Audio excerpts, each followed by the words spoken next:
माऊली मी सिद्धेश ताकवले जय हरी विठ्ठल सहप्रायोजक राजबिंदू आणि green seeds या कार्यक्रमात आपल्या सर्वांचं स्वागत।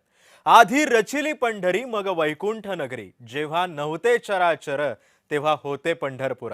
माऊली आषाढी एकादशी निमित्त पंढरी आज सजून गेली आहे। अवघ्या महाराष्ट्राचं श्रद्धास्थान असलेली पंढरी आज भक्तीच्या रंगात न्हाऊन निघाली। चंद्रभागेच्या तीरावर लाखो वारकरी विठुरायाच्या दर्शनासाठी पहाटेपासूनच रांगेत उभे होते।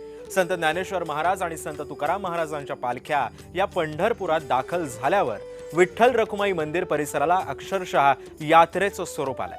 अहो टाळ मृदुंगांचा गजर, अभंगांचा निनाद आणि ज्ञानोबा तुकोबांच्या जयघोषानं संपूर्ण पंढरी दुमदुमून गेली। यंदा सुद्धा राज्याच्या कानाकोपऱ्यातून आलेल्या वारकऱ्यांनी अनेक किलोमीटरचा पायी प्रवास हा करत विठुरायाच्या चरणी माथा टेकला आणि अनेकांसाठी ही केवळ यात्रा नाही तर श्रद्धा, समर्पण आणि संत परंपरेचा जिवंत अनुभव आहे। मुख्यमंत्री देवेंद्र फडणवीस आणि मंत्रिमंडळातील सदस्य आणि विविध मान्यवरांनी सुद्धा आज विठ्ठल रखुमाईचं दर्शन घेतलं आणि राज्याच्या सुख समृद्धीसाठी प्रार्थना सुद्धा केली।